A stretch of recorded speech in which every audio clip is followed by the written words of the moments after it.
Hi, everybody. Welcome back to another week at Beyond the Trailer Park. And as always, joining us from the depths of Pennsylvania is Beth. Good evening. Howdy, howdy. How you doing? Not bad. And how are things over in the wild woods? Wild. Little cooler. Not Oh, so that's much good. humidity. That's good. Yeah. You know Yeah, what at gets least the humidity's down. me is Noah, Heath, and Lucinda moved to Pennsylvania, and like the next fucking day they see bears. I've been here 16 plus years and I haven't even seen one. I know. Lucinda's posting like bear videos after like a week and a half.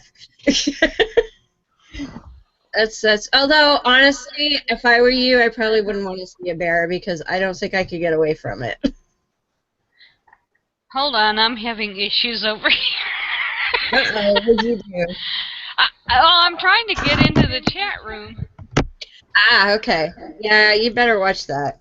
While Beth's doing that, Ashley was feeling under the weather this evening, so she does send her regrets, but if she is listening at all, it's going to be from her bed.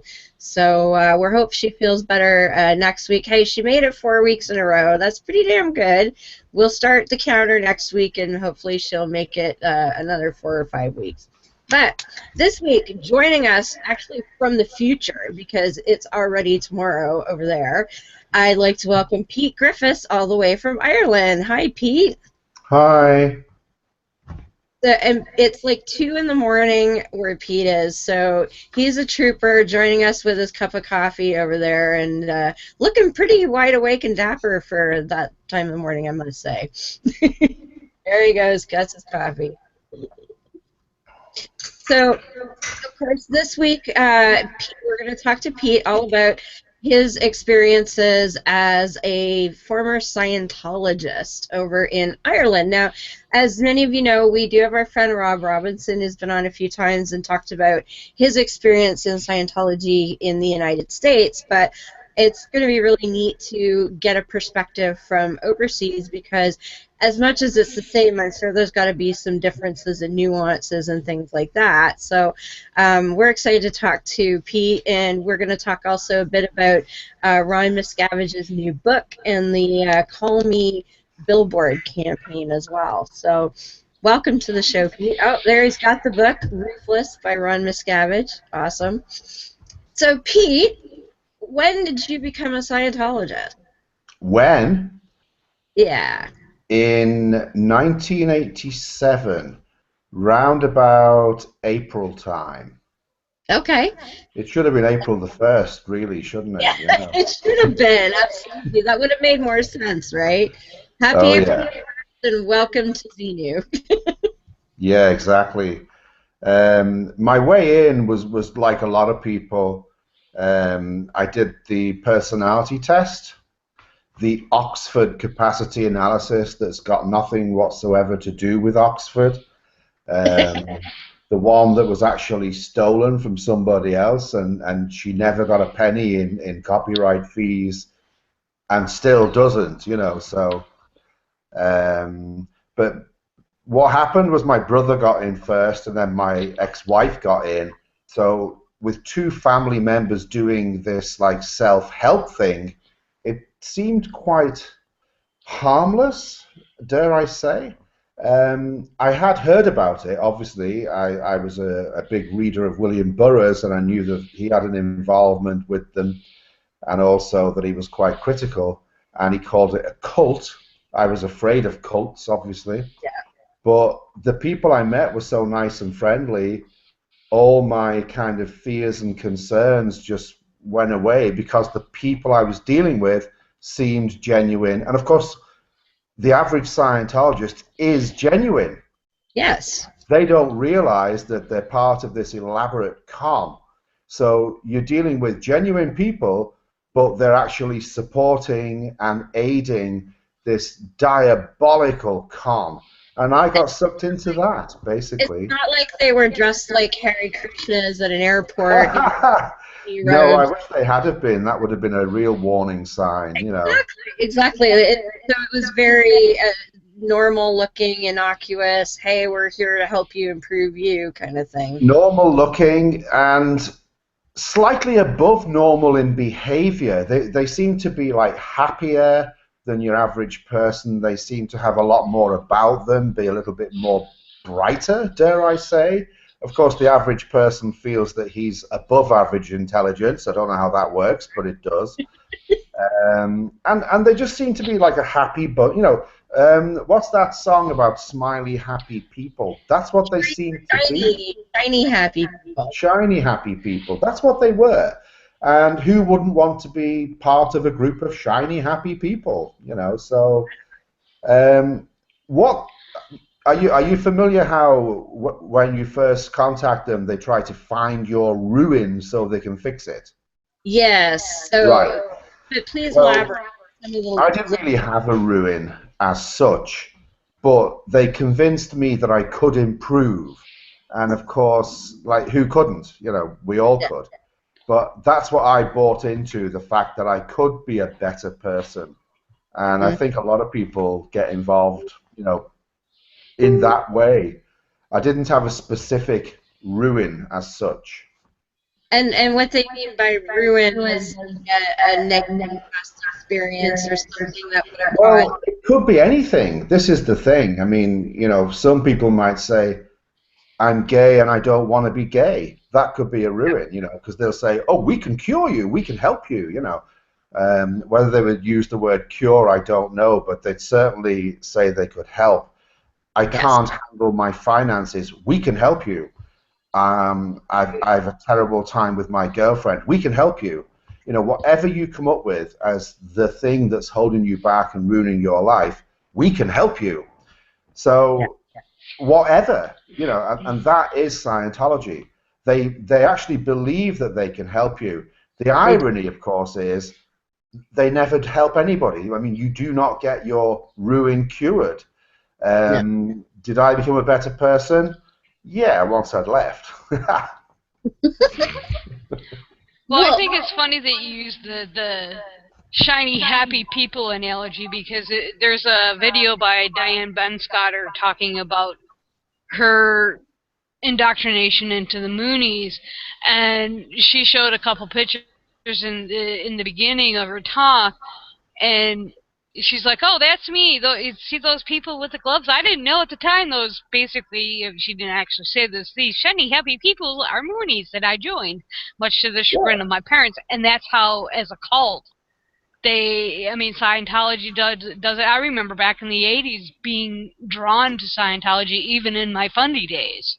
Yeah, yeah. And I mean, one of the first books I ever read, besides Wayne. Oh, she froze. Cybernetics was Dianetics. Yeah. You know, I think we were all in some way drawn to that whole shiny, happy people thing. So I think it's very much so. And of course, like, I mean, if you can make any sense out of the book Dianetics at all, you're left with this idea that there can be a better you and a better human race. Let's not disguise the fact that they're all trying to change the world and improve it. You know, they're not trying to make the place worse, even though they do. And by they, I mean Scientology, obviously.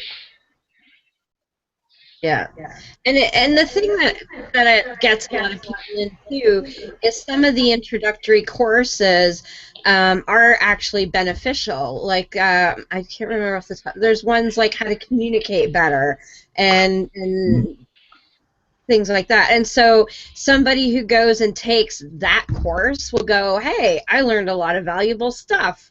That's really good. Maybe I'll take another one." And then next thing you know, they're trying to get you to buy a full set of books and go on the Purification rundown and all this other shit. Well, that's exactly what I did. When I look back on it now, the communication course changed me over a weekend. Yeah. I went back to work on the Monday, and in addition to feeling that I could communicate better than I could on the Friday, I actually felt slightly superior to my workmates. And I find that rather sinister now when I look back on it. At the time, I just took it in my stride. But the Scientologist does feel superior to the rest of the human race. You know, they use the word wogs to describe the human race, whereas themselves are homo novus, new man. You know, so that happened to me over a weekend, and then of course I wanted to buy more stuff, read more stuff, and ultimately join staff. And then eventually I ran my own Scientology mission for a while. So yeah. Oh, they got me. No, but they didn't get you in the Sea Org, did they? Did they get you in the Sea Org? I can't hear you. I said, did they get you in the Sea Org? Uh-oh. Uh-oh. I can hear you. Yay for technical issues. So I got you. I lost you for a minute there. What did you say? I said, did they get you in the Sea Org? Did they get me what? In the Sea Org. No, I didn't join the Sea Org because LSD. If you take an LSD, you can't join the Sea Org. And as far as I know, I took LSD, so I couldn't join the Sea Org. Lucky you. Yeah, I know. LSD, lucky son of a... I don't know. That's awesome, though. And it's because they're very, very anti-drug of any kind, right? Absolutely, including medical drugs, you know. There are many Scientologists. Are you familiar with Tori Christman? Yes. She knows a lot of people who were persuaded to come off the medication, and she knows a lot of people that were high up on the Scientology levels who actually took their own lives, you know. They know better than everybody in the world. So if you're on medication, they will just advise you to stop taking it. And they don't have any medical training whatsoever. It's very, very scary in some aspects, definitely. Absolutely. So what kind I remember years ago. Go ahead. Go ahead, Beth.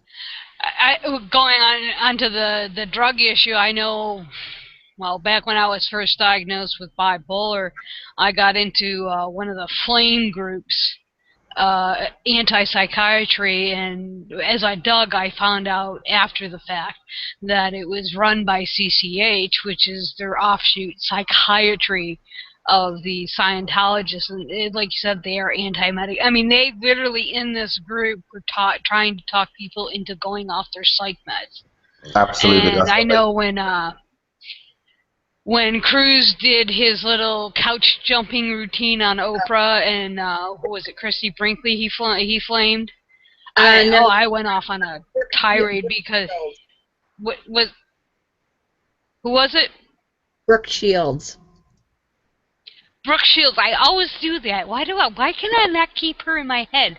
But yeah, when he went off on her, I was like, that's when I lost all respect for him, because it's like, yeah. They're horrid, and they're like their Narcanon program is just that's right. which is their Well, you probably know that they have these different front groups, and each one covers an aspect of a problem in society. And what they try to do with the front groups is align themselves with well-meaning members of society and say, oh yes, we're against this, yes. And they use Narcanon, and they use CCHR. They also use educational things, trying to improve people's education. I think anybody who's ever tested people who've been brought up on a Scientology education find out that they're actually way below the standard of people who are brought up on an average normal education. So it doesn't work. Again, you've got this massive failure. But you can't tell them this, of course. I've had arguments with people. Why don't you leave these people alone? They've got this 96% success rate with the Narcanon drug program. Going, no, they don't. You know, you challenge where they get their information from. You challenge them, but they have this information and they believe it sincerely. And you know, you're up against delusion, misinformation. You know, it's incredible, really. It is. Well, and just to illustrate a point, that quote human rights wing that you mentioned, I can't remember their full title again.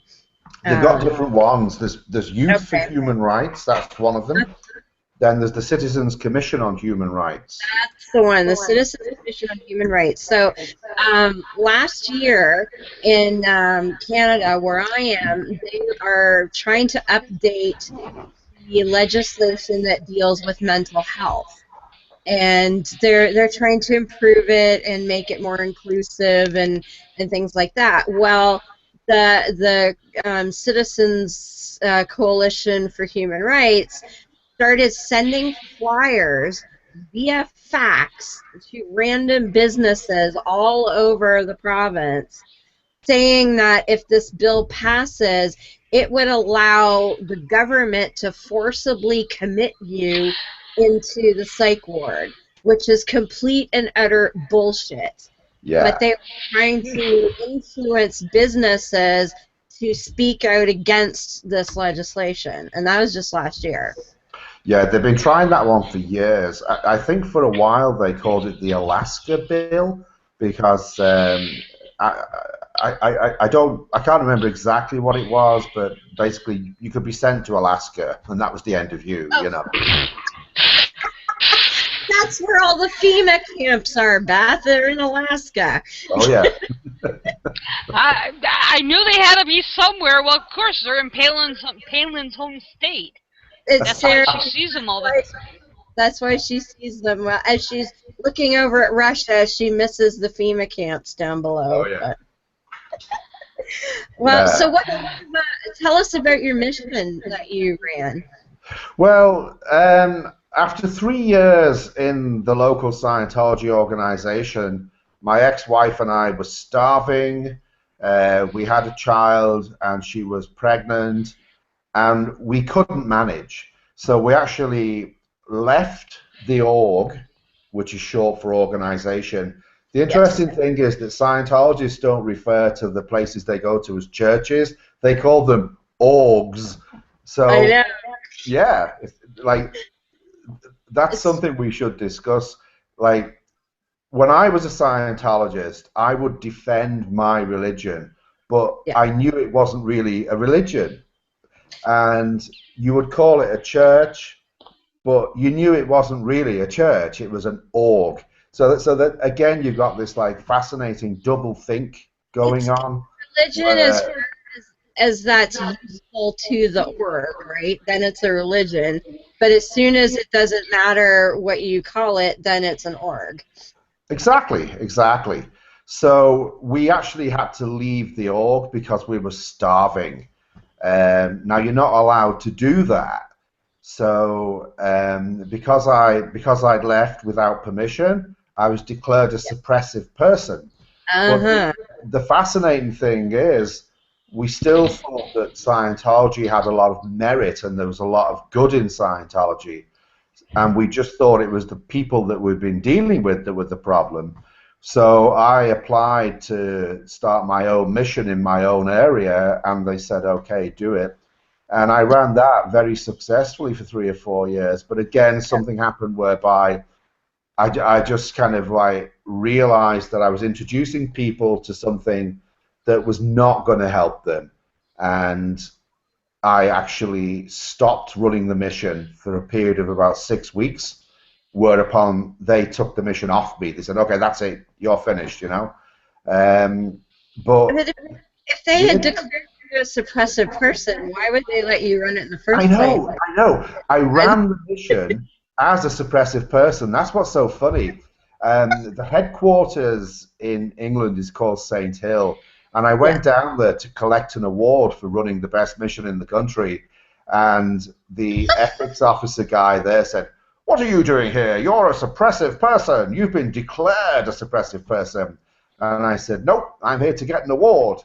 And That's the kind of thing. I mean, they say that if your stats are up, and you know what that means, right? Your statistics are up, your production's, up, you can get away with anything. And that's the state I was actually in for quite a while. Because I was doing so good and getting new people interested and involved, it didn't matter that I had this suppressive person declare hanging over my head, because I was producing. So, that's the God in Scientology, is like. And we laugh because it is funny, but on the other hand, it's really disgusting because because you, and nothing against you, but because you were producing, you got away with that. But think of all the people that get declared and they lose all of their family and they're told, no, you can't talk to grandma or cousin Jimmy or anything. That's exactly right. That's exactly right. And to call me, yeah, we'll talk about that later too. But yeah, it's disgusting that it's like a popularity contest because you were doing what you were supposed to do and bring in the dough and bring in the people. Oh, well, we don't care if you were suppressive. You must have gotten over it, blah, blah, blah. And yet, some poor schmo who just signed up for the Sea Org and is getting $0.25 a week to scrub sinks with a toothbrush. Yeah. And they don't get to have, they're kicked out and they have nothing. That's right. And I think it's only right to mention the fear that a Scientologist lives under, because the last thing you want is to be declared a suppressive person. That's the worst thing that can happen to you in Scientology. So there's the fear of you being declared. There's the fear of other people in your family being declared. And I think fear is the glue that's holding it all together. Everyone's afraid, people rat on each other. That's another aspect of it, where they write knowledge reports on each other, snitching. And that's a good way to get brownie points quick if you think you're in trouble, is to go and do a knowledge report on somebody. Exactly, yeah. I'm bad. Look at them. Exactly. And I've heard and I've read that the knowledge report files on Tom Cruise and John Travolta are just ridiculous, but you can only wouldn't you like to read those folders? I'm sorry, Tom Cruise is just fucking nuts. Like, that guy is just off the rocker. Do you not feel a little sorry for him? I do. To an extent. I don't. I do, up to the point where I hear that he drinks whiskey with David Miscavige, and they talk about how they are big beings on Earth, and everybody else is just somehow inferior. That's when I lose sympathy for him, Yes. And he's been kissing Miscavige's ass for decades, right? Because they feed off of each other. So, Miscavige will do whatever he can to help Cruise, and then Cruise gives him his fame and notoriety and ooh, Scientology's the best and all of that. So Don't you think it's backfired somewhat, though? Because Tom Cruise does have such a high profile, and because he's behaved like such an idiot, that it's actually backfired. I've heard of Scientologists who are not happy with Tom Cruise's public portrayal and would prefer that he wasn't a Scientologist at all, so. Absolutely, especially after that award video leaked. Yeah. God, that was hilarious, where he's sitting there, sitting on his couch, oh, it's so amazing to be a Scientologist, and we're the smartest people, and only a Scientologist can ever help somebody in a car accident. You got it. Well, the things that he says in that video, I used to say the same kind of things when I was in. So it obviously struck a chord with all the membership. But the interesting thing is, when that video was first shown, the original, and I don't mean outside Scientology, I mean in Scientology, right. People who were actually at the event and watched that were sickened by the way Cruz was portrayed as this wonderful Scientologist. And these people are working like 100 hours a week for $10 or $20. And this guy who's got it all on a plate, you know, I think Miscavage introduces him as, you know, the best Scientologist I know, or something like that. Yeah, it was something ridiculous, like how he's so amazing and has done incredible things and blah blah blah. And again, I'm thinking about the poor schmo in the Sea Org that's scrubbing. That's right. Well, poor schmoes in the Sea Org that I know who were there were really, really put out, you know, by that video. You know, look at that guy. Who does he think he is? You know. So that's an interesting one. How I think that the Cruz thing and the whole like celebrity side to Scientology can backfire. I mean, Nancy Cartwright's a complete bloody idiot as well. Did you see what she was saying this week? Oh no, do know. Oh, she was just saying, you know, hey, Scientology's great. Look at me. Do I look crazy? You know, and she was trying to say that what she does is such a wonderful thing. She is a cartoon voice of a 10-year-old kid. Yes. What the hell is that? You know, I mean. Okay, she's done well with it, but you know, it's not like she's going to win a philanthropy award anytime soon. Exactly, you said it. You know, she's got millions and millions of dollars just for going yeah, and it's like, what is that? Kirstie Alley, like she makes me laugh too. Oh wow, yeah. She's turned into such a basket case, and yet she's all like, "Oh, look how great Scientology made me," and I'm like, "Yeah, people have been kind of laughing at you for the last 10 years." And yeah. The only one if you look at it, though. Sorry, go on. I was going to say, if you really look at it, the ones that are speaking out in favor of Scientology advancing their so-called careers are, in my opinion, I mean, I do not like Kirstie Alley. I do not like Tom Cruise. And I've publicly written about Tom Cruise and how much I can't stand the dude. But yet, then you have John Travolta, who quietly, for the most part, he doesn't make a big deal, but it's Kirstie Alley, Tom Cruise. I mean, without Scientology, they'd be fucking has-beens.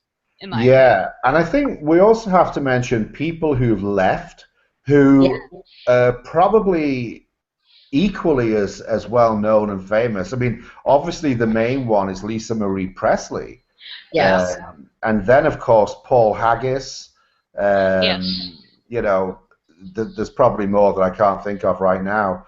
But the people who've left, for me, seem to be a lot more genuine than the ones who are still in, without a doubt. And, of course, Jason Begay. You know, I mean, Begay, Leah Remini, he's doing well. Leah Remini, of course, yeah.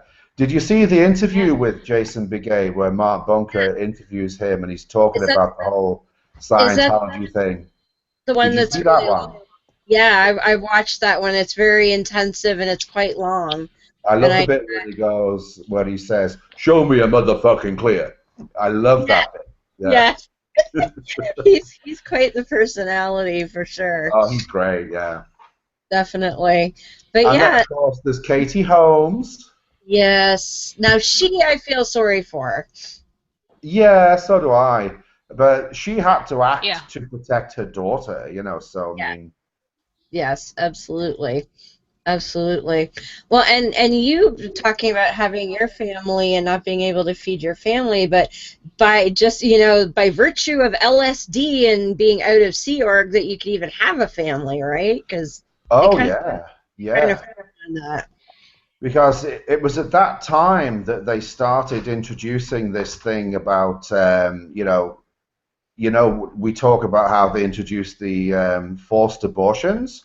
Yes. It started round about that time, and basically Sea Org members that had children were sent away from the Sea Org orgs. Yes. Sorry about the terminology, but this is the way they speak. To the outer orgs, which were like more public. So because they had kids, it was like a punishment, you know. Right. and I knew a lot of people that were basically demoted, if you like, from their position. Yes. And yeah, and the whole thing is because children are a distraction, and you can't do your job if you're looking after kids. And it's pretty horrible because it just denies the fact that, you know, some couples have kids. When you do hear stories of people who were actually in the Sea Org and how horrible it was for them, kids aged 8 and 10 thrown into a dormitory with a whole load of other kids when their parents joined the Sea Org, it's heartbreaking stuff, you know, when you've Absolutely. living a normal life with your parents who then join the Sea Org, and suddenly your home life is just gone. You're in a dormitory with a whole load of other kids.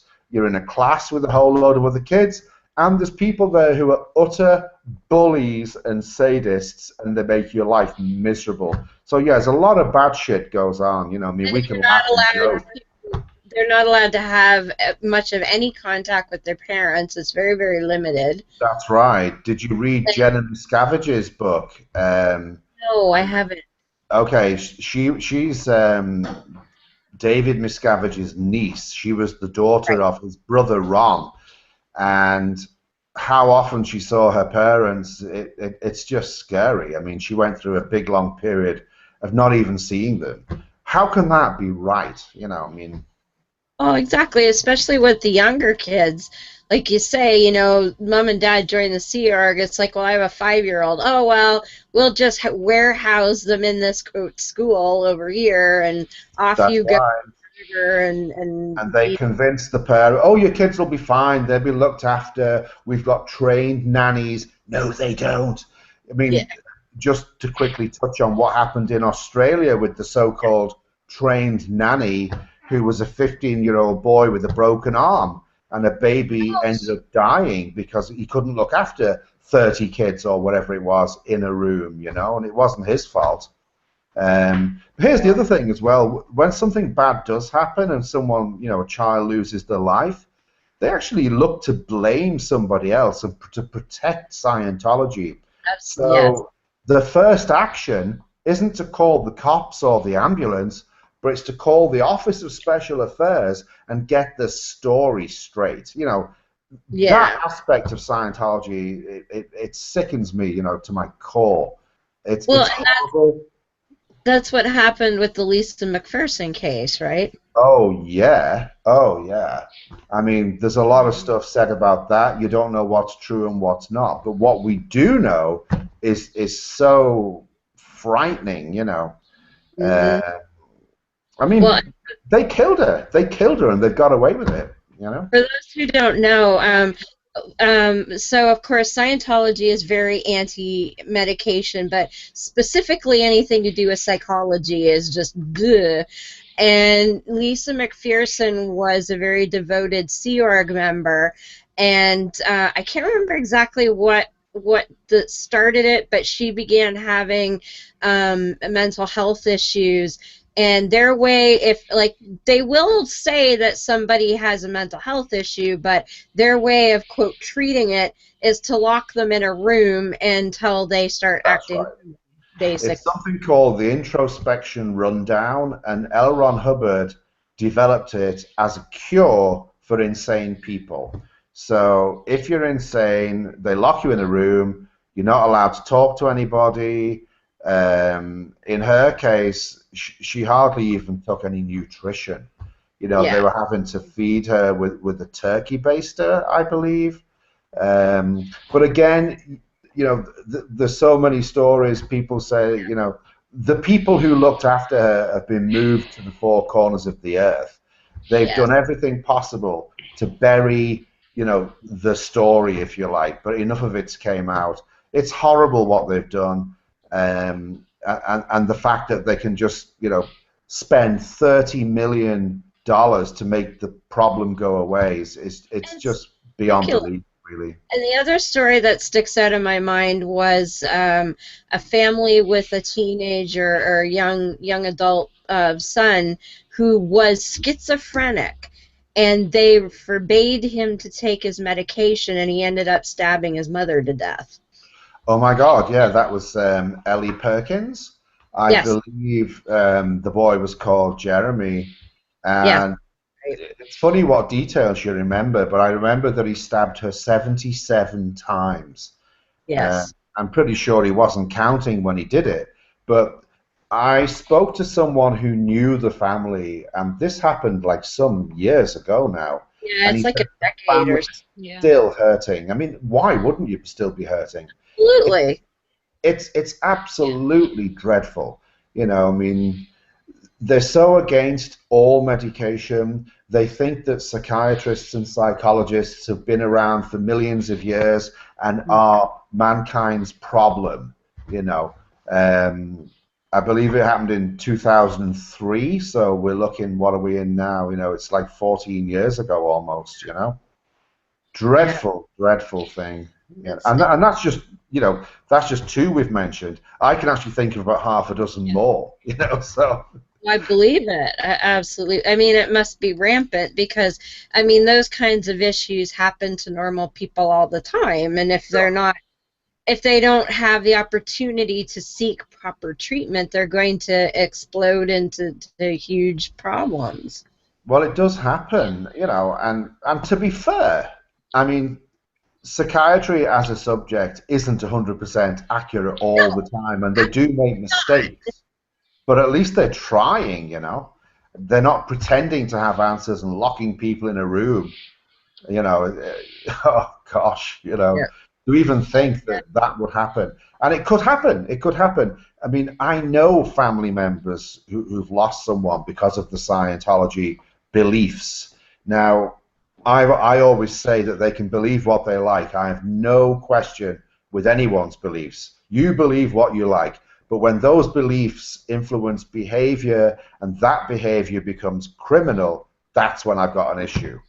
Absolutely. Absolutely. And Well, then, one of the biggest, go ahead. I was going to say, one of the biggest issues, and not just within Scientology, and I went through this when I was a fundie.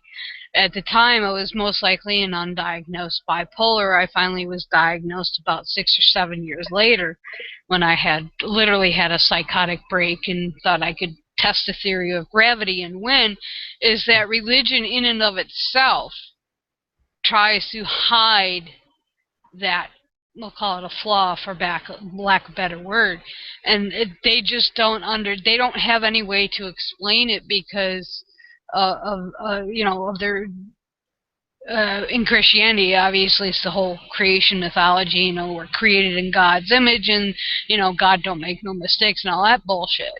But with Yeah. Scientology, I know when I was in the flame wars with the CCHR, their whole view on personality development is just so convoluted. I mean, it's like you said, smiley, happy people. Nobody can be flawed. Yeah, and that's the problem I have with most religions, is that they all claim to be the right one. I mean, Yeah. I don't know any religion that claims to be the wrong one. So, Or I think we're right, but we're not sure. Yeah. Well, I know when I finally dumped religion altogether. I mean, for me, it was a 10-year process to get out of. Now I was raised Lutheran. I ended up joining a Pentecostal and a charismatic style church. So I was, I went to college to become a minister, and it wasn't until I finally dumped religion altogether that, from a mental health standpoint, I actually got better. Yeah. Because I did not have that stigma of being a flawed person. No, it's interesting. Or a bad person. You'd have to look at Sorry, there's a bit of delay. There's a bit of a delay there, but go ahead, Pete. Yeah, go ahead, Pete. There's a delay now. So, I'm just looking at like, does religion fulfill a need that people have? I mean, I think that people have convinced themselves that it does, but I don't think that's actually true. I think it's a figment of people's imagination. I'm gonna have to. What's that saying? They create the the disease so they can present you the cure. Yeah, they create the disease, which is sin or you know, what's the terminology they use, Pete, for your negative issue? Well, in Scientology, it's your overts and withholds. Oh yes, but I meant what they said to you when you joined. Oh, what term was it? Like you said, if you were gay and you wanted to change or Oh, something you like ruin. that. Your ruin, yes. So the ruin, yeah. They create your ruin so that they can sell you the cure of Scientology. Christianity creates the disease of sin so they can sell you Jesus and all of that lovely stuff. So, well, actually, out of curiosity, because you're over in Ireland, so when you became a Scientologist, did that cause issues in your life and family at the time? Well, yes, it did. Now, I actually became a Scientologist in England, not in Ireland. Okay, fair But enough. my parents were against it and were not happy because look what we had. We had my brother in, and he was in the Sea Org for 20 years. Oh, Now, wow. about 5 years ago, actually, it might have been more, it might be about 6 years now, he left the Sea Org. But my brother and I cannot talk about Scientology. He will not talk about Scientology. So I don't know why he left. We can talk about anything as long as it's not Scientology. So I'm actually disconnected from him regarding Scientology. Right. Talk to each other, we get along because that's the, it wouldn't be right to have a family that didn't. But he still has the mindset of a Scientologist, which is kind of disturbing. He's been out for now 6 years, and he's probably waking up a little bit more and more each day. But he hasn't made the point where he wants to have an open, honest conversation with me. And let's be honest, like Scientologists claim that when they do the communication processes, that they have the ability to communicate openly and freely with anyone about anything, except they can't. Except Scientology and psychiatry and medicine. Oh man. They make claims. You think, not to play armchair psychologist here, but do you think maybe some of your brother's issues might be the guilt associated with kind of like I was a sap and he's just trying to work through that, or do you think he might still be connected? I don't think he's reached that point yet, because I actually left in 1994, but I didn't begin the waking up process until 2008. So I had like 14 years still kind of in the box, Right. Well, and you said that when you initially left that you kind of thought that there was a lot of virtue. And what was it? Was it Marty Rathburn who ran his own sort of Scientology stuff when he got out? Yeah. I think there's a group of people that call themselves independents, Yeah. Yeah, the independents. I think he quit doing it now.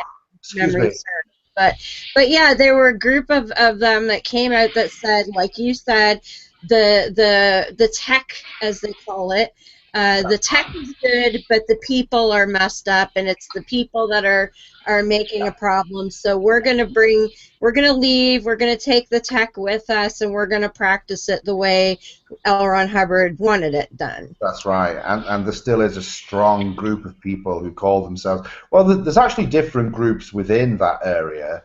Some call themselves Free Zone, and others call themselves Independents. There's probably more groupings that I don't even know about, but it's interesting. There's Reformed. There's a thing called Ron's Org, which is based in Switzerland, and then there's an organization based in Israel that have declared independence. What's becoming obvious is that Scientology organizations can't mention Scientology or Dianetics, and that's how they can get new people in. If they don't mention straight away up front Dianetics or Scientology, because so many people have heard those names, those words, and it's like associated with like bad stuff. So I noticed that the Dublin crowd recently were advertising personal efficiency programs or you know, personal improvement. Oh my No god. Scientology or Dianetics, because it's like bad words, you know. Well, there's a video that I watched last year, and it was a young fellow living in LA, and of course, as almost every young fellow in LA was an aspiring actor, Of course. and he got sucked in, and he was a lay person, but he spent most of his time at the Celebrity Center. But what he said, which really got me, is he would notice the people out with the e-meters and whatnot at areas that were having casting calls.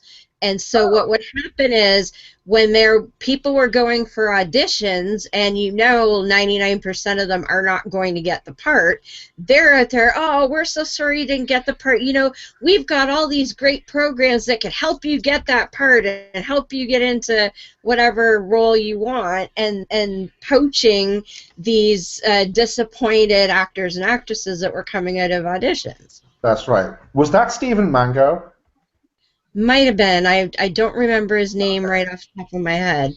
He got himself a part in Louis Theroux's documentary, My Scientology Movie, which I think it might be released in the States and Canada. I'm not too sure about that. It certainly is due to be released. I've seen rumblings, but I haven't seen that it's out. So because I was lucky enough to go to the premiere last year in London, and it's worth watching. Louis does a great job. He always does, whichever subject he tackles, and he does a good job with this one. Excellent, excellent. So I got to ask, when they finally told you about Xenu, what did you think? Oh, they didn't tell me. I had to find out myself. Oh, so you left before you got to OT3. I reached OT3 after I'd left by reading about it. Right. I couldn't believe it, you know. I really couldn't believe it. When I started to wake up, I began to research online in the evenings, and I just read more and more each day, each evening, obviously. And then eventually I got to a point where I thought, okay, because OT3, you don't dare read it before you're ready for it, because if you do, you'll get pneumonia and die. And who wants to get pneumonia and die, you know? Yeah. So eventually I plucked up the courage to read it, and it was like, huh? You kidding me?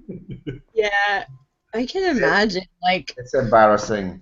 And I believe I was reading Russell Miller's version of it in his wonderful book, Barefaced Messiah. Russell took all the things that Scientology says about L. Ron Hubbard one by one and investigated each claim. So he started off, you know, when he was a child, and he just worked his way through his entire life. And the whole book is, as he investigated each claim, every single one turned out to be false and an utter lie, you know. So it wasn't L. Ron Hubbard. He was in command of some ship somewhere, but he crashed it or something. I don't recall exactly, but he crashed what? A ship or a boat that he was in command of briefly. He, as far as I know, on his boat, he tried to convince the U.S. Navy that he'd bombed a Japanese submarine, but despite investigations, it didn't happen. It was all in his own mind. He actually bombed, I think, some mineral deposits on the seabed, and then he went and bombed an uninhabited Mexican island and nearly caused an international incident. So he was taken from command, and he was, you know, never given command again. And he basically bluffed and blackguarded his way into the command in the first place. The most revealing thing about him is something called the affirmations, where he you know, when people get into the pagan way of life and they write down all these affirmations to give themselves strength and confidence, L. Ron Hubbard's affirmations are so revealing, you know. I bet. Yeah. They are fantastic because one of them refers to his naval career, where he says, "No, I wasn't a failure in the Navy. I was, I was a great success." And Admiral blah blah doesn't know what he's talking about. And oh god. So it. Well, and I've also read that there is medical documentation through the Veterans Affairs that he took medication for psychological issues. Oh yeah. When he died, he had Vistaril in his bloodstream, and not just one dose. He'd been given it regularly, and Vistaril's given to people who are raving mad. So make what you will of that one. But he applied to the Veterans Association for a pension after the war, and he claimed to have a barrage of illnesses. He claimed to have his optic nerves damaged. You name it, he claimed it was wrong with him. But this was all so his pension would be increased. I mean, the guy was a pure huckster. I think when we had a conference in Dublin, one of the people there was Jamie DeWolf, who is L. Ron Hubbard's great-grandson. I have seen some of his stand-up. I love his stuff. Yeah, he's great. And during the conference, one person asked him a question, and he said, "If you could sum up your great-grandfather in one word, what would it be?" And without any hesitation, Jamie went, "Hustler." Well, I mean, and this is what boggles my mind, because it's well documented that Hubbard said, if you want to make money, start your own religion. But then again, in the same token, Joseph Smith was convicted of fraud by using his magic hat to look for treasure, and people still believe him. So it's an interesting one, and I certainly don't really want to get into the area of knocking Hubbard, but the facts are he was a fucking liar. Period. That's it. Now, the independent Scientologists and those who are apologists tend to gloss over his negative side because he brought so much good to mankind. Well, in actual fact, if you really weigh up, what did he do? Okay, you're talking about a man who, when he died, had $683 million in bankers' boxes in his bedroom. That is not a benefactor of mankind. Exactly. I mean, even if he had just as so much as put it in the bank, it could have built the economy, at least minimally, right? That's it, yeah. And the interesting thing is that cash just disappeared when he passed away or when he died. So, I mean... Well, I think I know where that might have gone. Oh, I think I know where it went as well. Yeah. Well, Miscavage is a friend. Every Scientologist has a duty to find out the truth. And that's what did it for me. In 2008, I started reading stuff, and as I read more and more, I became more bold, and eventually I read the OT3 stuff. And, that was the moment for me. I think I said it on my biog there. I just went around the house and collected all the bits of Scientology stuff I could find and burnt them in a big fire. I was so mad. But then the next thing, of course, is I felt bad for the people who were in, and I thought, oh my God, they need to know what I now know. So I kind of devoted the last few years of my life to trying to reach the Scientologists who are in and trying to sort of get through to them. And it's so difficult because they know they're right, we are wrong. Yes, and I've watched videos of various people that will go to the various org outlets and things, and even just try and talk to people, around events and whatnot. And it's now I can't remember who it was now, but it was a gentleman in California, and they knew him. Like, he was on their hit list, so to speak. And there was a couple of officials that had restraining orders against him, and he couldn't be 100 feet oh no, he was told he couldn't be 100 feet of any Scientologist. So during this event that he went to film, they went and spaced, and you could tell that they had measured where each of these people were just told to stand there. Yeah. So that he couldn't, like, go between them, because he would be 100 feet from each of those Scientologists. Like, it was ridiculous. I saw something recently similar to that, where they were actually standing 10 yards from each other, you know, so. Good grief. Yeah, and, like, go ahead, Beth. I was just gonna say, in regards to what you do online, I have trouble keeping up with it, because you do put out a lot of good stuff, and I do, I follow Rob, of course, although he's recovering right now, and Tony Ortega, and it's just, and Tori, and what I find, it's got to be so frustrating. I mean, we look at it as atheists battling Christianity, or in Deb's case, she likes to battle Islam. It's very, it can be hair-pulling, but the brainwashing within Scientology is just, I think it's more extreme. Yeah, no, I think it's more abusive, actually. And I really, like, I look at some of the stuff you put out, and I'm like, how does he do this day in and day out? And your perseverance at it is amazing. Yeah, well, you have to care about the Scientologist, because see, I'll give you one example. I spoke to a Scientologist here in Ireland for about an hour and a half one time, and his conclusion was that I wasn't actually evil, just misinformed and misguided. And I'm like, oh, wait, whoa, that's you, you know, that's you, that is.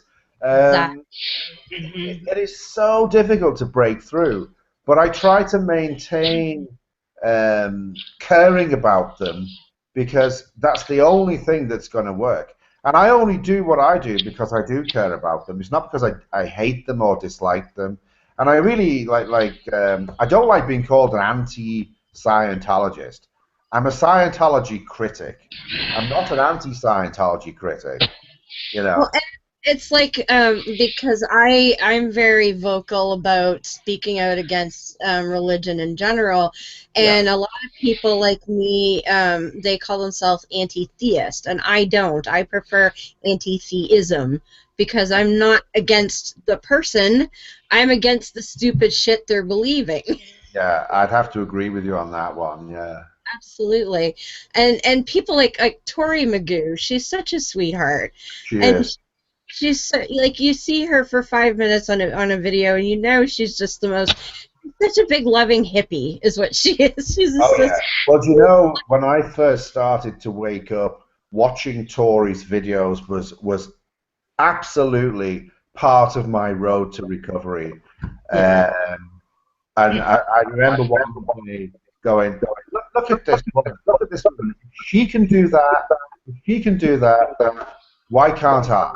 You know. Yeah. So, absolutely. So it was a pleasure to meet Tori, and I've met her, I think, on 2 or 3 occasions. She is absolutely wonderful, and what she does, I don't think can be underestimated. Not at all. She cares, you know, and I think that's the important thing. And one of the ones that struck me, she was filming outside an event in LA, and just sort of filming people, and she's very, very happy. She is a legitimate shiny happy person, Tori is. She is. Yeah. Tell that from her video. And you know, she's seeing, and she was in Scientology for decades, so she knows so many people. And just you know, the sort of heartbreak of people that she knew, that she was friends with, that would look at her with like, oh God, I have to get away from her, and what, you know, and just not even acknowledge her. And she would say, oh, I was friends with that lady for 20 years, and you know, we used to always go to lunch together, and that sort of, haunting sadness attached to it, but she still goes out, whenever she can, and exposes the idiocy whenever she can, and how it's hurting people. That's right. And she knows a lot of people, as we mentioned earlier, who had achieved everything that Scientology has to offer, and yet they still weren't happy. She knows, like a lot of people who took their own lives. Yeah. But here's another thing about the whole Scientology thinking. Because you have lived countless lives one after the other, they Yes. say that your current life, it's really pretty worthless in terms of the overall scheme of things. Now, the interesting thing about that is there's no evidence that you live more than one life. And I don't want to get into that in a really big way, but wouldn't you think that with all the millions of people and all the record keeping that we have, that there'd be some evidence if you did live again and again and again? Well, and here's something else. So, what was it? How many was it? 75 million years ago or billion years ago that Xenu showed up with the Thetans? So, if that society was that advanced that long ago, you think the Thetans would have found us by now? Wouldn't you think so? There's a couple of fascinating things there as well. He says that happened 75 million years ago, but in another lecture, he claims to have invented music 2.5 million years ago. So I'm thinking, so we had no music for 72.5 million years? Are you kidding me? No music? Ew. Yeah, like even a caveman would bang a couple of rocks together and go, "Wow, that's cool." Absolutely. And then the other thing, of course, is like he announces the Xenu story in something called the Class 8 Assists Lecture, and you can hear this. You can certainly get it on WikiLeaks. I think there's probably other sources where you can find it. It's fascinating to listen to him tell the story in his own words. But when he first introduces Xenu, he says there was a fella by the name of Xenu. It could be spelled Xemu, and you're going, what? But here's the thing: 75 million years ago, they spoke English. Yes. Oh, and had spaceships that looked like 1950 bomber planes. DC-8s, yeah. DC-8s, yeah. I'm not up on my bomber terminology, but yes. What did you say that was story? Called the Class 8 what? Where Xenu was? It's called the Class 8 Lecture, and it's known as, inverted commas, assists. Because he starts talking about assists, and then he goes into this like Xenu stuff, how 75 million years ago there was this fella by the name of Xenu, and basically he had a problem with overpopulation. So to solve the problem, he called people in for tax inspections, and then when he had them, he basically injected them with alcohol and glycol, into their lungs, funnily enough, which killed them and froze them, and then he shipped them off in boxes to a place called Tigiak, which we know as Earth. Earth. And then he stacked the boxes around the volcanoes, and then somehow he got these like DC-8s with H-bombs, and he dropped them into the volcanoes. And this is just—I can't believe I'm saying all this, but why would he need the volcano if he's got H-bombs? And they're already dead. But anyway, then of course, with all these H-bombs going off on this planet, the interesting thing is like some guy, I forget his name right now, but he did an analysis of the whole story and worked out. Could these volcanoes have actually been where Hubbard said they were? And they weren't. They were somewhere else. But anyway, that's another thing. So, of course, what happened then, there were these tremendous winds blowing around the planet, and all the Thetans, that's the beings, got scooped up, and they put into like a giant movie theater and were forced to watch films about God and the devil, and that's why we believe in God and the devil. Oh, Yeah. really? Okay. But they're dead. They're dead, but they're watching movies anyway, right? Well, yeah, apparently you don't need a body to see. It was a fellow called Peter Ford in 1994 who did the analysis. It's a fascinating read. If you just Google Peter Ford, It sounds wonderful. It takes it apart in a sort of academic way. Yeah. Go ahead, Beth. I think you'll get a kick out of this comment, and I hope I am taking it correctly, Morgan. She goes, "What the fuck am I listening to?" Morgan. This is the Scientology that they don't tell you. Exactly. And I wrote back to her. I said, "Yeah, and people believe this shit." Yeah, but then it gets even worse. It gets even worse because I know this is mild. All these dead aliens are stuck to you, and you have to get rid of them. And that's when you use the Scientology meter to locate them. And how do you get rid of them? You simply tell them to go away.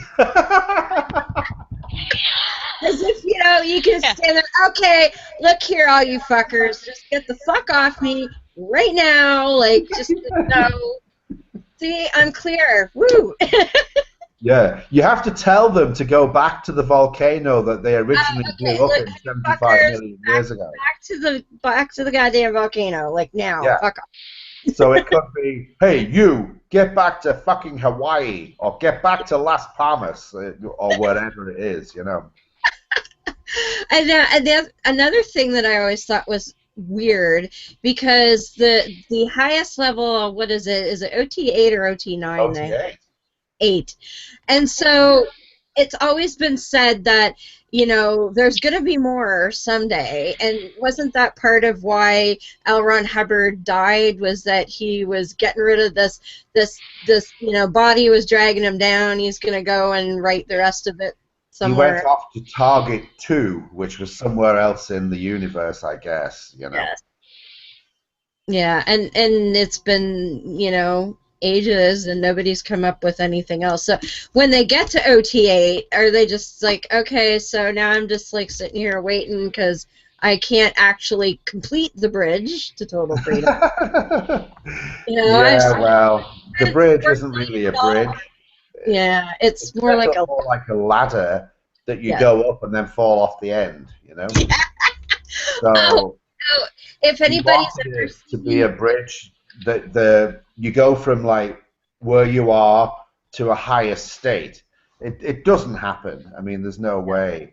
I remember Tori talking about when she got to some of the other OTs, and she was like, I'm supposed to be, because she loves people. She's like, I'm going to get to heal people now. I can help you. And then she finishes it, and she's like, where's the healing stuff happening? Yeah. Like, they don't have any superpowers. I've actually had Scientologists try to use the superpowers on me, and they kind of give you the stare, you just fall about laughing because you know what they're trying to do. Sometimes they go, it's really funny. Anybody just on the listening side, you really got to go and look at that. It's crazy, and I'm going to ruin Scientology for any Scientologist listening right now, because at every level of Scientology, you have what's called the end phenomena, which, for example, like I mentioned earlier, when you do grade 0, which is the very bottom of the bridge, you have the ability to communicate with anyone and any subject. Well, when you get to OT8, right, you now know who you are not, and you're interested in finding out who you are. That's it.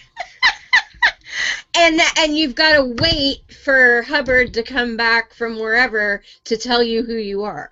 I actually don't know where it goes from there, but of course, like the OT3 end phenomena is no more body thetans. That means that that you've got rid of them all. But OT4 and OT5 and 6 and 7 and 8 deal with more body thetans, which you just got rid of. But wow, so anybody who's a Scientologist at that level is utterly fucking bonkers, in my opinion. Absolutely. Well, and the worst of it is by the time you get to any of those levels, you've spent upwards of hundreds of thousands of dollars, Oh God, yeah, hours, yeah.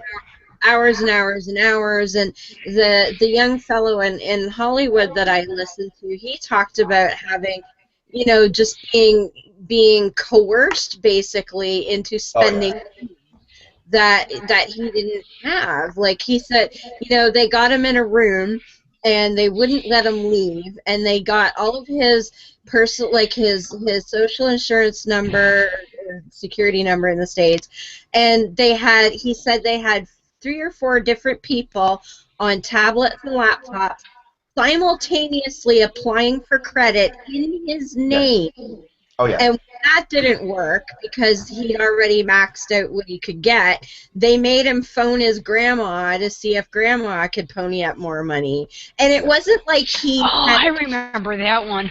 And it wasn't like he had a debt that he owed. This was them just trying to get him to spend more because he was saying, I don't have the money to spend. And they're like, well, let's see what we can do to get you the money that you can spend. That's right. I mean, the same thing happens here. I know of somebody who was taken by the guy running the organization to a bank to get a car loan, and then he handed over the check when he got it to Scientology. That's actually fraudulent. You know, that guy, you know, if there was any justice, that guy would be in court for doing that. And the fellow in LA, if they had actually successfully gotten a card or 2 in his name, legally he was coerced. They wouldn't let him leave. Totally. I think the organization in Bournemouth, they got into big trouble years ago because they had all these forms set up, and I've heard of different ones where they've even got people into positions within credit companies, and you know they have it worked out so people can get loans easily and extend their credit and so on, because it doesn't matter. It's just society, and society's wrong, and what they're doing is much more important because they're clearing the planet and saving the earth, you know. So, what's it matter you break a little law, you know? Well, anybody who's listening right now, though, if you want to get clear, just tell them all to fuck off and go back to the volcano, and you're good. You don't have to spend any money. Here's the thing: like, clear has its own end phenomena. Like, first of all, you've got to get rid of your reactive mind, okay? Right. But the end phenomena of the clear thing is when you go, I'm making this shit up. Exactly. Hang on. I don't have a reactive mind. I never had a reactive mind. What? So you read this book that repeats over and over and over how you've got this reactive mind holding you back, and you start to believe it, and then you have to do what they say to get rid of it, and you get rid of it by realizing you never had it. Brilliant! Brilliant! Oh, shit. That's unbelievable. But as I say, they lure you in with things that seem legitimate, like the communication course that does show actual benefits. And then as you go, and also what they call the purification rundown, and that's like exercise and vitamins and health stuff, and a lot of people would think, oh, well, that's really beneficial because I'm going to exercise more, I'm going to take vitamin supplements, I'm going to feel better, all of that shit. But again, it's just that extra lure of faux legitimacy, because apparently the vitamins they take are pretty generic and they overdo it. They'll make you take like 5 million of something you don't need, and it can be dangerous too. The niacin is the one that's potentially damaging to the liver, especially in those doses. It's scary that they actually put kids through the program as well, you know. If it's all about getting rid of toxins, what the hell toxins as a kid got in the body? As I know, I bet you Morgan is about to say in the chat, we've got a liver for that shit, people. Yeah. Well, what's scary about the whole niacin thing, from my perspective, is I'm an ex-addict. And a lot of the people I deal with in the town I live with, there's drug addiction is huge here, and Right. I see a lot of the kids following this protocol of taking niacin to try to beat their drug tests using their Wow. court order. And so something, we'll say, inconsequential to a degree from Scientology has actually made it into mainstream because belief that it'll actually, you know, rid your body of toxins. And as Dev said, you have a liver and kidney for that. Detoxing is bullshit. You There's talk no to evidence. any... There's no evidence that it works. no, there's none whatsoever. And it's like, but I'm watching these kids, like I had one of the kids that I deal with, he, for lack of a better word, OD'd on niacin, and he flushed his system so bad. I mean, he literally turned red, like a fucking cooked lobster. Yeah. And he's like, yeah, it's getting rid of all the shit out of him. He failed his drug test. It's just like, well, yeah, you dumbass. It's like, there's nothing behind it. It's just, and the worst thing with the niacin from the Scientology point of view is they also use sweat on us to sweat it out of you, and it's like there's no efficacy behind what they do. It's just total bullshit. And Morgan, there's no science behind it, and there's very often no trained medical personnel, which is the worrying thing. Narconon has been responsible for over 12 deaths in recent years, and there's a lot of legal cases involved in that. So, you know, obviously you don't want to say too much, but it's pretty scary. I did the program myself, and they, you know, obviously you say, well, how will I know when I'm done? And they say, oh, you'll just know. Well, that's as scientific as Scientology gets. You just know. Yeah. Oh, really? Right. See, for me, I like exercising so much. The first 20 minutes on an exercise bike, I'm like, yep, I'm done. I'm done. Give me some water and vitamins. I'm out of here. Yeah. And I would see what's really. Go ahead. Yeah. I was going to say what's really scary with the Narconon thing is that it's not just pervasive within their own thing. I mean, last year I posted up an article from Center for Inquiry because the Department of Defense tied in somehow to Scientology, and basically they're finally said to Scientology, this has got to stop. Basically, you're doing experiments on Gulf War vets using their Narconon bullshit. Yeah, I heard that. And also their purification rundown or purif. Yeah, the firefighters which is, you know, religiously. 9/11 apparently went through the program as well. The interesting thing is, though, like they make these claims, and when you check them out, the claims are nothing. Like they claimed that, like, you know, one of the front groups is the Way to Happiness campaign. Are you familiar with that one? That one. Right. So they claimed that the Norwegian defense minister was endorsing the Way to Happiness campaign, and nobody bothered to question it. It was just accepted until one day someone thought, do you know, I think I'll just ask the Norwegian defense minister what's the story here, and he'd never heard of it, you know, or you know, that's the kind of thing they do. There's a picture I saw of Nelson Mandela taking a Way to Happiness booklet from someone, and of course they use that picture to say Nelson Mandela endorses the Way to Happiness campaign, and he didn't know what the hell they were giving him, you know. Yeah, he probably got home and was like, what's this shit, and put it in the shredder. They struggle continuously to get acceptance in society, and that's why, you know, they target problems in society, as we mentioned before, like the drugs, like well, with the Way to Happiness, it's a moral thing, you know, where it's basically like a 10 Commandments, and I think there's like 28 of them or something, you know. Lovely. And some of them are pretty awful. If you read between the lines, they're pretty bad. You know, you wouldn't want to follow the Way to Happiness moral code, that's for sure.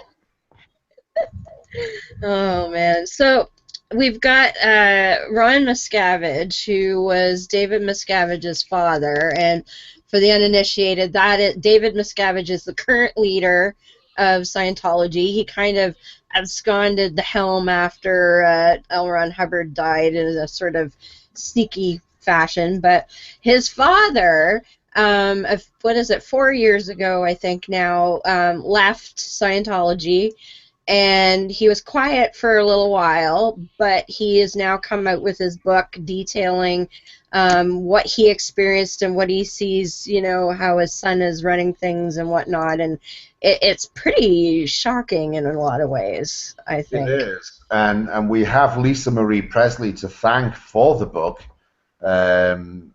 She apparently encouraged him to write it. Oh, good. And she went to the Scientology headquarters in Clearwater to ask David Miscavige what the heck's going on with, you know, Ron Miscavige wasn't allowed to talk to his daughters. You know, yeah. Once again, the disconnection campaign. Let me just grab this for a moment here, you know. And everybody listening, there's a website for, we'll give out the website at the end, but they're encouraging disconnected family members to please call their suppressive. Oh, yeah. That's right. And that was Ron's problem, was that because he left, he was prevented from talking to his family, who no longer wanted anything to do with him. So Lisa Marie Presley, who was friends with Ron Miscavige Sr., went to try and confront David Miscavige. Now, I believe she didn't get to see him, but obviously he knew she was there and what she was saying. And I believe she had a blazing row with his two daughters, Denise and the other one whose name I can never remember. It was because of that she said, Ron, write the book and tell your story. And that's what he does. From the point of view of an ex-member, he could have been a little bit more hard-hitting, is my take on it. Right. But he still tells a good story about how his son took over Scientology, because Miscavige wasn't meant to be the leader. When Hubbard died, he left Scientology to Pat and Annie Broker. But Miscavige had assumed a position of power, and he dealt with the brokers. I mean, they just went off into hiding. Well, Annie actually stayed there. She was kept there for a long time. Laurie is the name of the other sister. Sorry. Okay.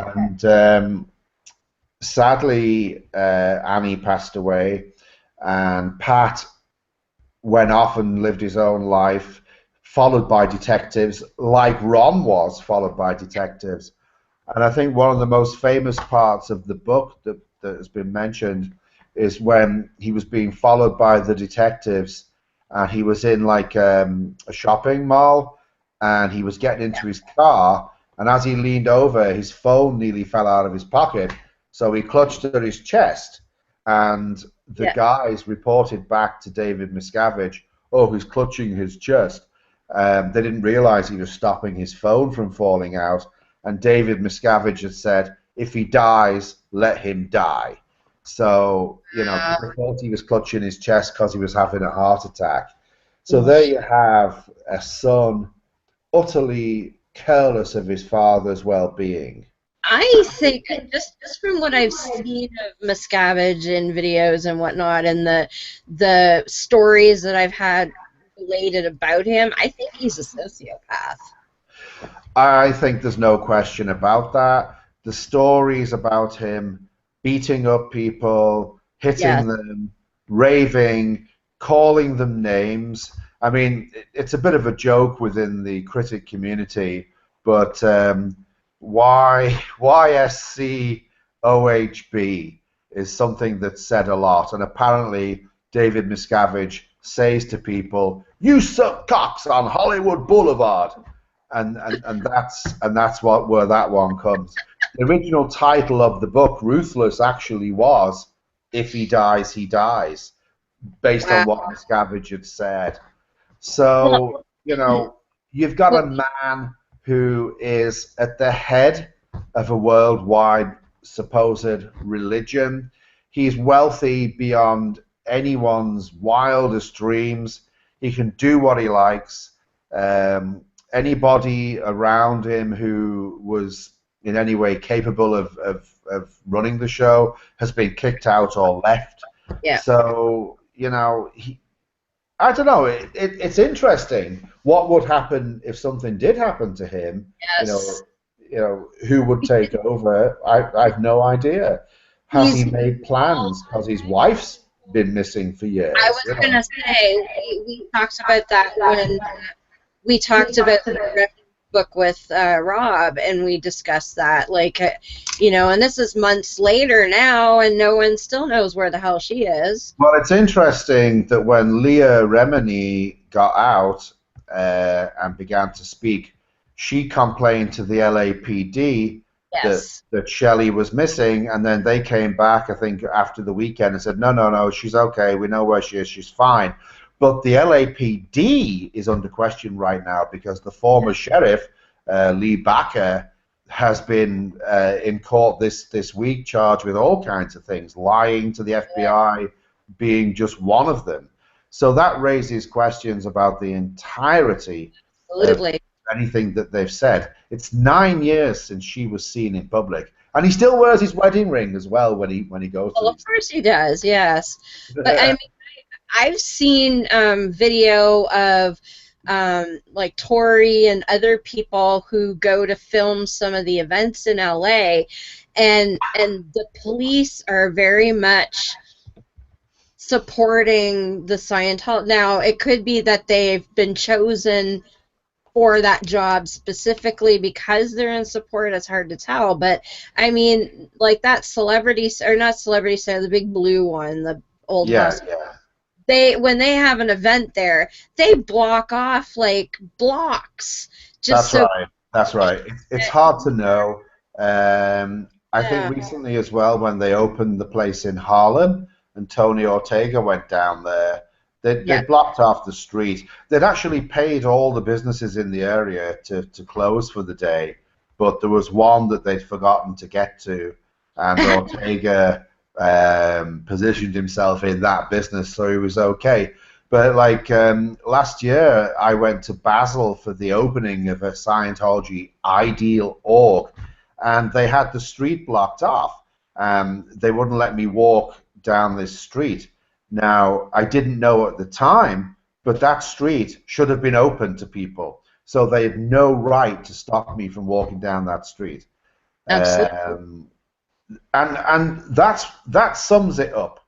They will say that they've got a permit to close the street even when they haven't. Sometimes they have, but they'll say they have whether they've got the permit or not. Well, and you can't believe what they say.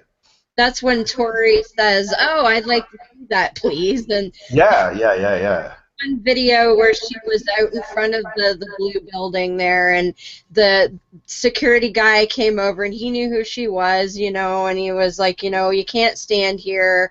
We have a permit, blah, blah, blah. She's like, I'd like that, please. He gets on the radio, and he's like, Tori would like to see the permit, dude. Like, you know, they were anticipating that. But the other video I saw, and I wish I'd written down who it was, but it was a gentleman, again, in that area, trying to film an event, and there was a Del Taco restaurant. Was it Mark Bunker? I think so, yes. And when the three guys came up to him and were basically being rude and obnoxious. Yes, and then he goes in the Del Taco, and this idiot out in the park, he's standing in the parking lot. He's gone in, purchased food so that he is a legitimate customer, but he's trying to film across the street. And this guy is like, "Oh, you can't be here. You're trespassing." And he's like, I'm a customer. I'm here. And the guy's like, well, I'm security for, you have to leave. And he said, well, who are you working for? He goes, I work for Del Taco. So he goes back inside and he's like, hey, Mr. Manager, do you know that security guard out there? He's like, I don't know who the hell that is. And he goes back and the guy's like, nope, I work for Del Taco. And just we're out of pizza. We have no pizza. Yeah, oh, that was great, too. He goes into another restaurant, and he's like, hey, can I get some pizza? And while he's standing there, one of the Scientology officials had followed him in, gone, grabbed the proprietor of the pizza joint, took him in the back, and the pizza guy comes, like, not 2 minutes ago, oh, absolutely, I'll get you some pizza. Goes in the back, comes out, oh, I'm sorry, sir, we're at a pizza. Like, unbelievable. You have to ask, what are they afraid of? I mean, yes. Certainly when we were in Basel at the opening of the Ideal Org, they positioned all these like plants so that people couldn't see in. The other thing, of course, they do is they claim thousands of people were there. And they weren't. In Basel, I doubt there were 300 people, but they claim 3,000. They always put a naught on the end of the actual number. In the recent Harlem opening, I don't think I saw more than 200 people. And they're really all white, which is kind of weird for Harlem, right? Yeah, that is kind of weird. And for North American listeners, a naught is a zero. I grew up on BritCom, so I'm cool with that. We're Canadian, we're Commonwealth, we get it. But my American friends, maybe not so much. But yeah, they inflate everything. They want everything to be better than what it seems, and it's all like this. It's like this facade, that if you knocked on the door hard enough, the whole wall would fall over, kind of thing.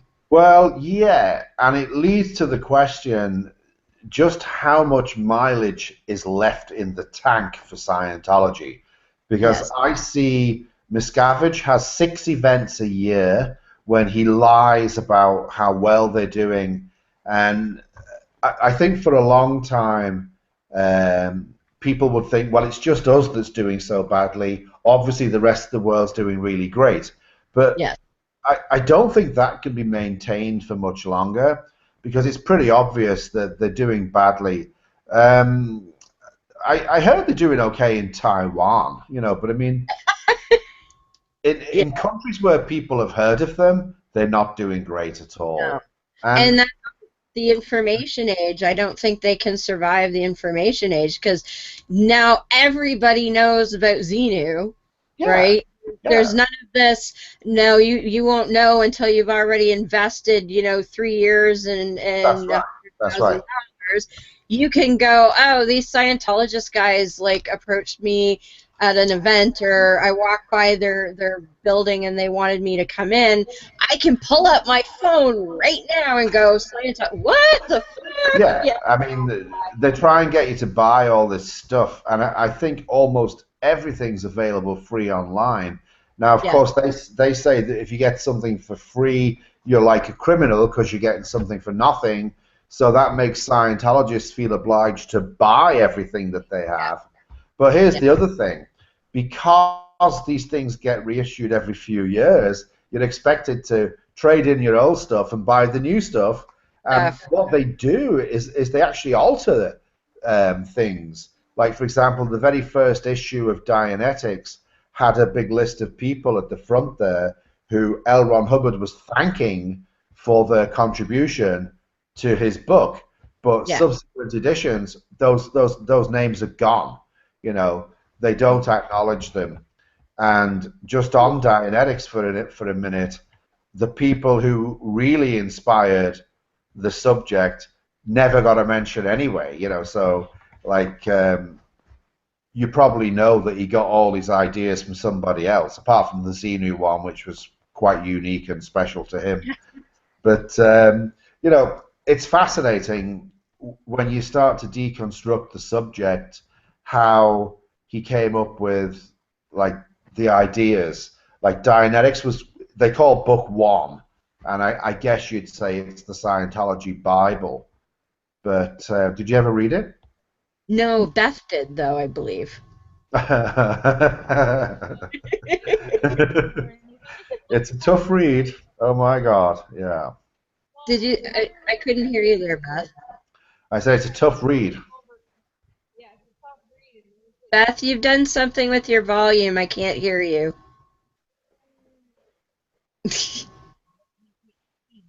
Now it's worse. Can't hear anything. No. Oh, there we go. Oh, How's that's that? better. I hit Yeah. the mute button. No, I read it like, God, I was still in high school, so it would have had to been 78, 79. Wow. And yeah, that's how long ago I read it. And what's funny, I sat there and I was listening to everything you said, previously, especially about the Xenu stuff. And I'm a big science fiction fan. Obviously, Dune is my favorite. But I was real big into L. Ron Hubbard's science fiction, and one of the books that really has stuck with me now for a totally different reason is Late Great Planet Earth, which became a movie with John Travolta, and don't waste your money buying or renting it. It sucks. The book was much better. Is that But the Battlefield Earth shit? Oh, Yeah. Battlefield Earth. I said Late Great. I was thinking Hal Lindsey. Bleh. Um, but I'm sitting there listening to you, and I'm sitting there thinking, oh my God, that's in the fucking book. And it's really funny when you read his science fiction because he has a Decalogue series out, and I don't remember the titles. That's missionary. Yes, thank you. And it's not so noticeable in that one. At least it's been a long time since I read it. I read Lake Great. I did it again. Battlefield Earth a couple times every now and then. And I'm listening, and pretty much, if you read the book, you'll see Scientology in it, and that was one of the criticisms against the movie, was that it was a propaganda film for Scientology. And listening to what you described, because there's some stuff that I didn't know, the whole book is Scientology. So you go from Dianetics, which, as you say, is like the Bible, to Battlefield Earth, which, in my opinion, would be like an add-on to the New Testament. It's like The Book of Mormon. It's like the book of... yeah. You could term it that way, but it's just bizarre the stuff that you pick up. I mean, I read Dune at least once a year. I mean, and every time I read it, I see something different. So it's funny looking at his writings because I don't have them now, but I used to have all of his science fiction stuff, and you could see the religion develop even in his science fiction writings. You can, absolutely. Like Dianetics actually went bankrupt, and he sold it. Yes. And then he had to buy it back some years later. So you can actually see how he developed it. But here's one of the things that they actually do, and this is really clever and devious. Dianetics is hypnotism. It's a form of hypnosis. But he says it isn't. Yeah. So when you do it, because he says it's not hypnosis, you don't think it is, even though it is. But he tells you it's not. So you're hoodwinked right from the very beginning into self-hypnosis, but you don't call it hypnosis because you call it Dianetics. And he says, oh no, man is asleep. We wake people up. So that's what you believe. Yeah. The other thing, and this is one of the more diabolical, is they don't believe anything. They know. Oh, yes. Oh, wow. I mean, that is something else. What they don't seem to realize is they believe they know, that the knowing is a belief system. And I find that completely amazing how, they know that they are better than everybody else. Yes. But they actually just believe it. But they've convinced themselves that they know it. Wow! I mean, if you get people to do that and throw money at you, then you've made it. If that's what you want. Absolutely. What I think is interesting, while you guys were discussing tyranny within Scientology and how, what Miscavige did to his father. One of the things that flashed into my mind, and yes, I'm going to go there, is compare the development of Scientology under Miscavige primarily to the Third Reich, and compare the same tactics used in both to the rise of the religious right in this country. Yeah. And they're almost identical. There are definitely comparisons. If you look at the Scientology events with the big pillars and the picture of L. Ron Hubbard and everyone clapping and cheering, and the big shiny theaters with the big marble. Yeah. There's comparisons without a doubt. I think there's also comparisons in the totalitarian nature of Scientology. I believe it was Graham Berry, the lawyer, who said that Scientology is a totalitarian organization that basically wants to they want to take over the world, but they don't want to like take it over. They want to increase their own world so that our world gets assimilated into their world. Now, hopefully, it's never going to happen. Like the Borg. I was going to say they're like passive-aggressive Borg. Yeah.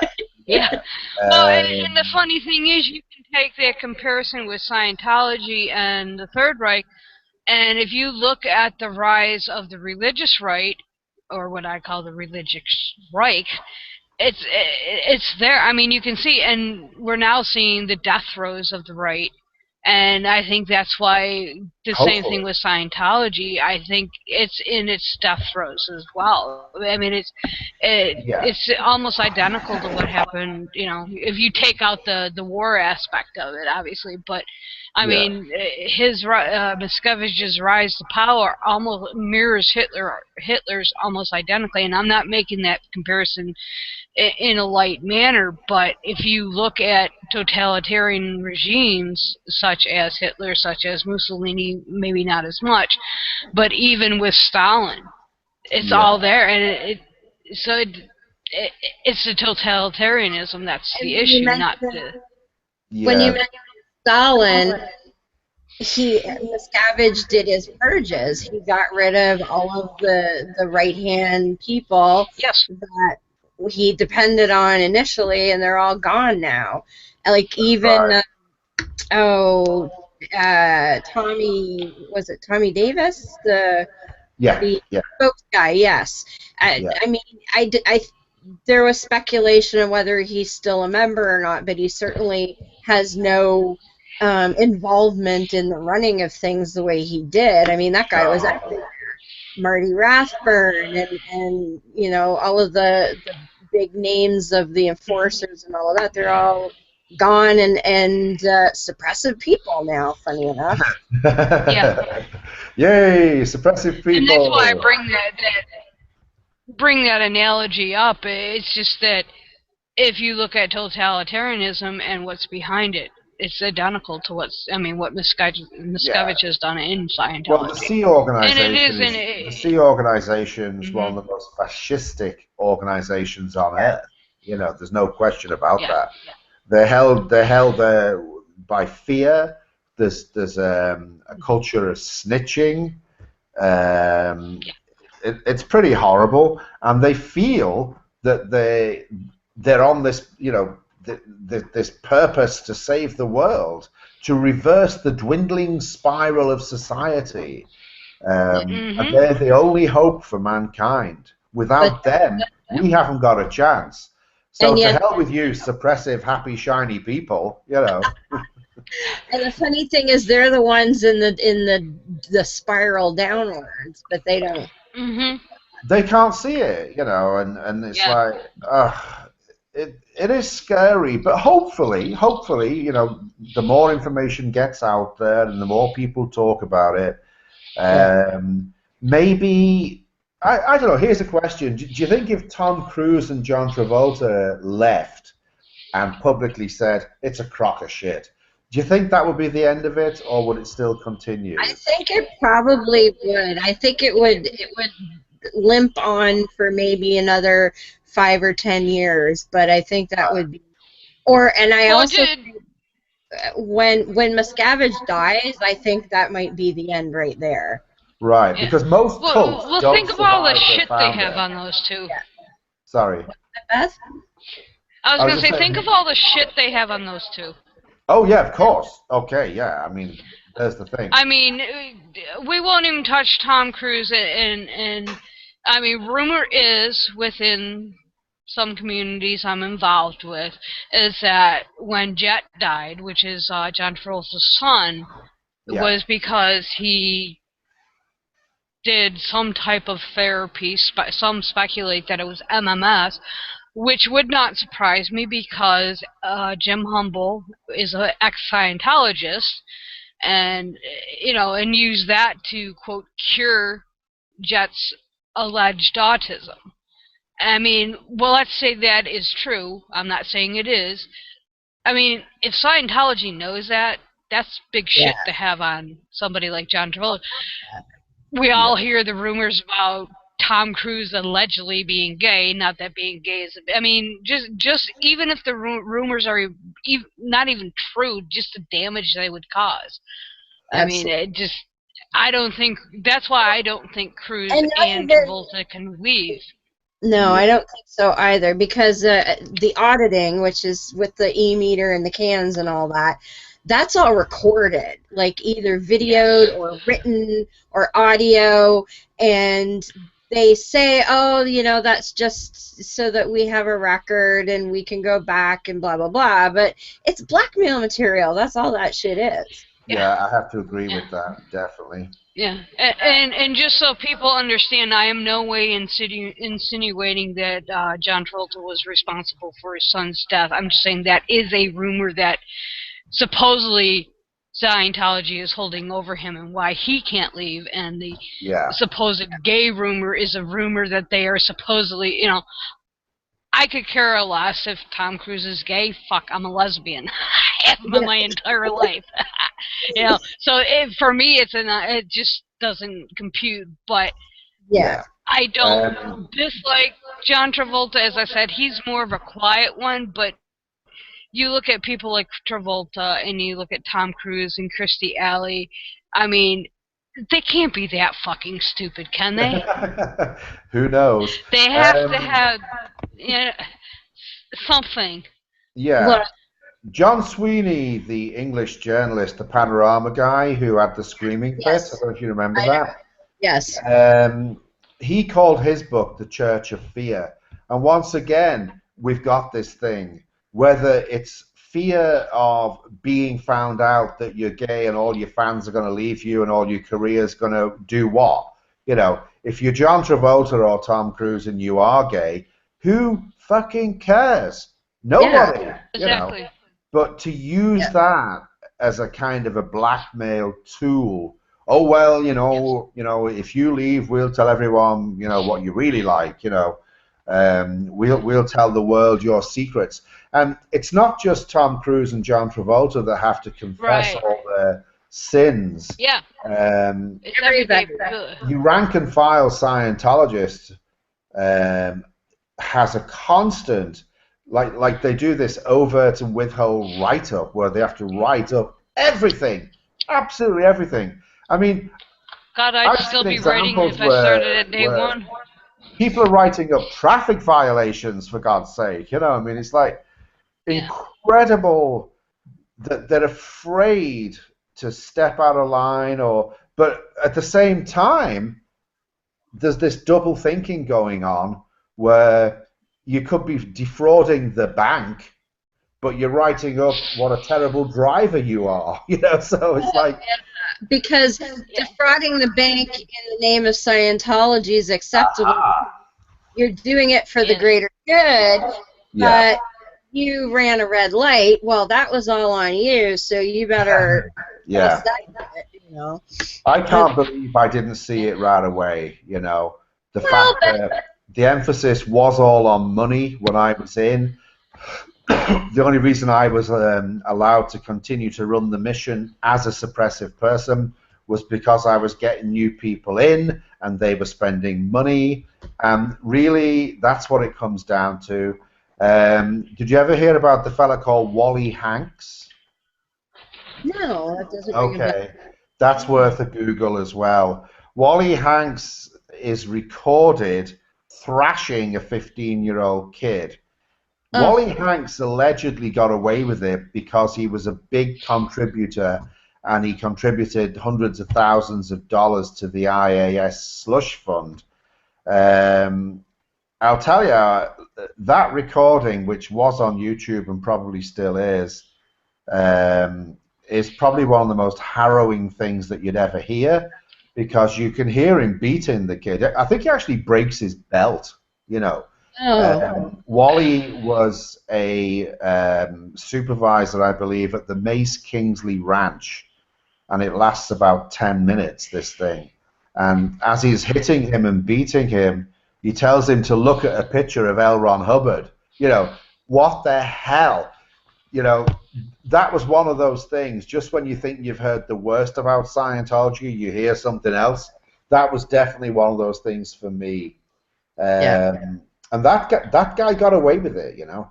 And Morgan says, where were the police? Well, if that was a Scientology facility, there's yes. no way in hell the police would even be contacted. That is, no, that's handled in-house.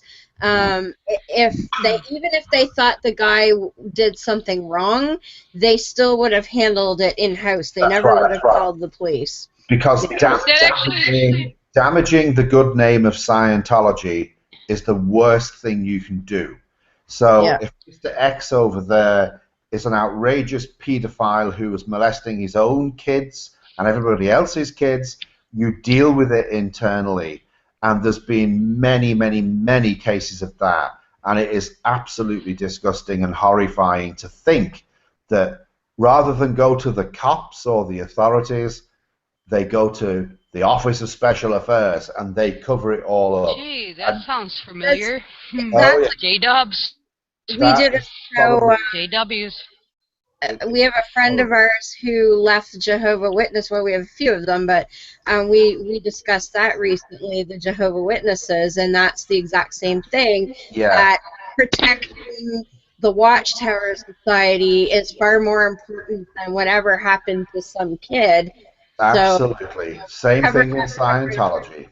Yep, absolutely. Yeah. Morgan's comment. Oh, go ahead. Go ahead. Morgan's comment brought up another question comment she had earlier in the show, going back to protecting Scientology. Especially, like, we hear about the billion-year contracts and all the bad stuff.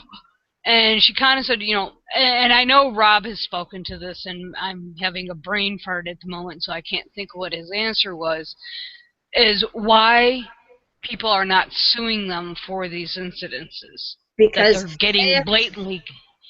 Because they have a shit ton more of money, and lawyers and litigation is their specialty. Yeah, and also that's what I thought, but I couldn't remember. Yeah. Also the fear, because if you snitch, then you're bringing Scientology into disrepute. You will be kicked out immediately for doing that. You will be declared and made a suppressive person. And if you're a suppressive person, your life's over as a Scientologist.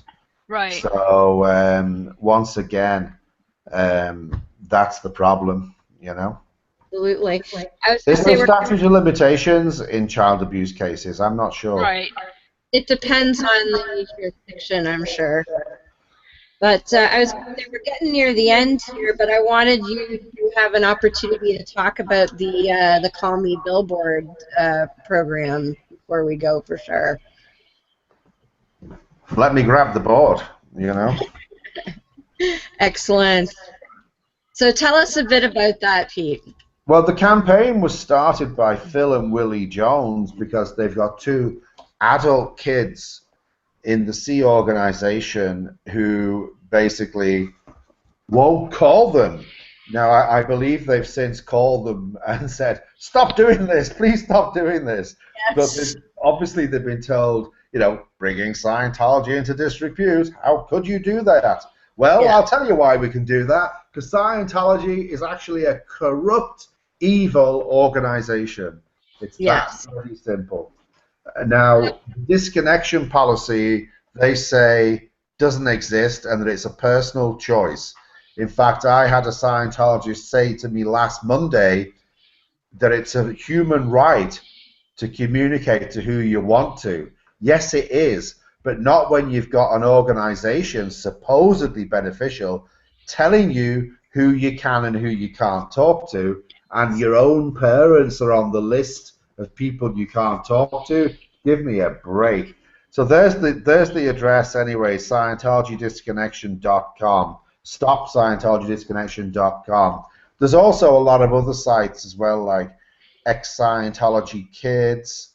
I mean, it is just amazing, really, that they get away with it and still have a following. You know, how dare they? Your, as you say, critique community do a really good job, I think, of getting information out. Like, I like to study Mormonism and I like to study other weird cults, but the presence of videos about Scientology from former members on YouTube is really good, I think. There are a lot of personalities out there. We have a site called Ex-Scientologist Island, .org, I believe that is.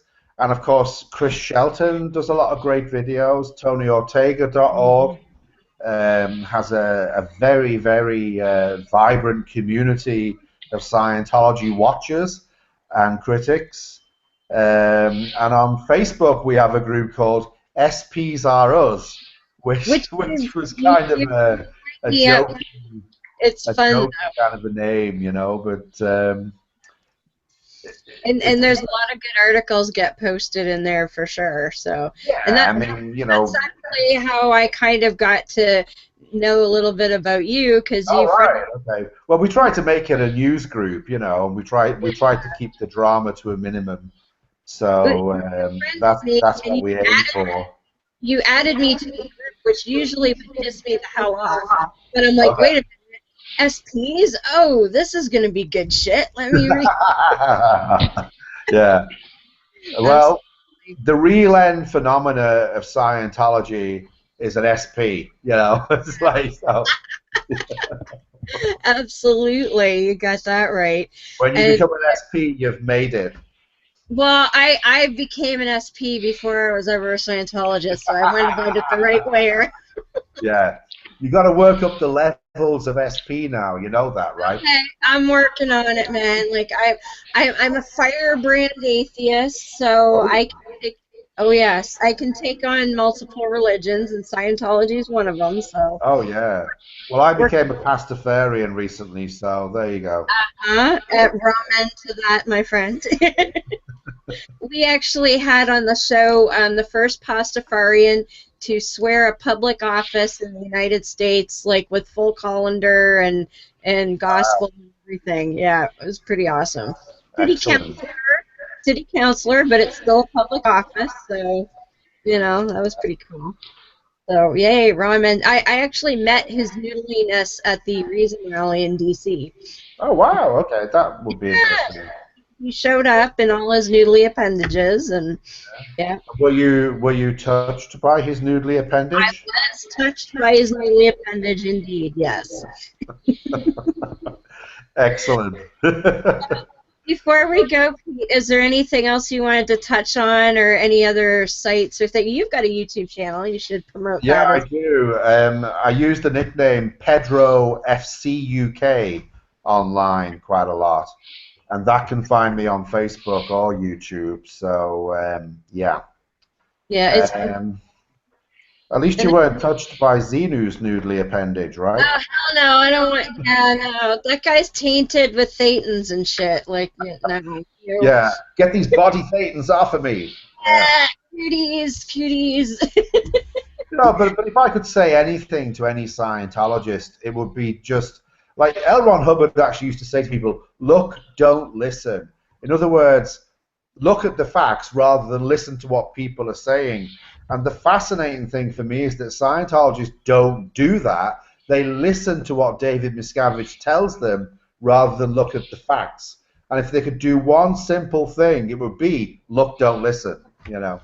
And I bet you somebody who's attended one of these recent events where they say, oh, there were 3,000 people there, and they know damn well that it was 100 people. Absolutely, but if yeah. you ask them, they're going to say, oh, it was great, there were so many people there, you know, because Miscavage says there were 3,000, I must not know how to count properly, you know. That's what they probably do. They probably make that mental shift. Oh, well, yeah. Maybe the 3,000 people were around the corner, you know. Yes, exactly. Exactly. Or they were busy with Thetans elsewhere, you know. Of course, yeah. You know, one of these days I really want to try. Friends of mine went to a Scientology center not too long ago, and there's one here, and I think I'm having a bunch of atheist friends over for Christmas, and I think we might maybe try an excursion and see if I can get my hands on a hidden video camera or something by then. Oh, wow. Okay, that's very brave of you, but go for it. Did you listen to the Ross and Carrie podcasts? No, I haven't. Okay, that's something else well worth a listen. Ross and Carrie, they're amazing, very entertaining. If you're driving or you've nothing better to do than listen to something, they go into great detail. They actually go into a Scientology organization and do courses. So, I don't think I could stomach a full course, but I might, you know, take 20 minutes or half an hour to go in and look around and ask questions. But I would love to try auditing, honestly, just because I think I could probably screw with that shit. It's based on, like, electromagnetic impulse. Yeah, well, I mean, you know, if you want to get rid of your reactive mind, try some auditing. I wish I could get an e-meter on eBay or something. That would rock. Yeah, I got a broken one. That's good. You guys all, if you do any auditing, you have to buy one yourself, don't you? Oh, yeah, you do, yeah. But they're cheap enough on eBay now, I think. Are they? People can't give them away. Oh, I'm going to have to look. I would love to get my hands on an e-meter. That would rock. Good luck with that. Yeah. Well, Pete, thank you so much for joining us in the middle of the night over there. We really appreciate it. It's been a pleasure. It's not 20 to 5 in the morning. No, it's not. No, not really, no. No, but you know what? That's my normal bedtime on this side of the continent, so there's the ocean. 20 to 5? No, okay. probably more like 9. 20 to 8, maybe. Okay, I am a owl, but no, we really. Guys, it's been a pleasure. I've thoroughly enjoyed the last 2 hours, and if you ever want to do it again with Robert, then you know, absolutely. Sure. Oh, absolutely, that'd be fun. Yeah, we hope Robert's feeling better soon. He's been down under the weather for a while now, but he's making progress. He's popping up on Facebook a little more frequently now, which is nice. So good. Definitely. Well, Beth, do you want to plug your stuff before we go? Okay, first thing to plug, if this weekend coming up is the non-conference. If you can get to Niagara Falls, Canada for the day, I would highly suggest it. It's the non-con 2016, but they also are having a live stream or online version of it. If you go to my blog, havocandchaos.com, there is a link provided, and it has different payment options for whichever you prefer. The live stream is $19 Canadian. It is on the please double check where you're clicking on the bottom right, and it explains everything what you need to do there. And we also ran a GoFundMe. We shared a GoFundMe for the Trailer Park Atheists, also known as Tucker, and he would like to report that he was able to raise the funds needed to save his trailer, so to speak. So he wanted to send a thank you to the community as a whole for making that possible. And being one who has had GoFundMe and who has had the community support me last year, I can understand the gratitude, because without you guys, it wouldn't have happened. So, And a he also, very large... Go ahead.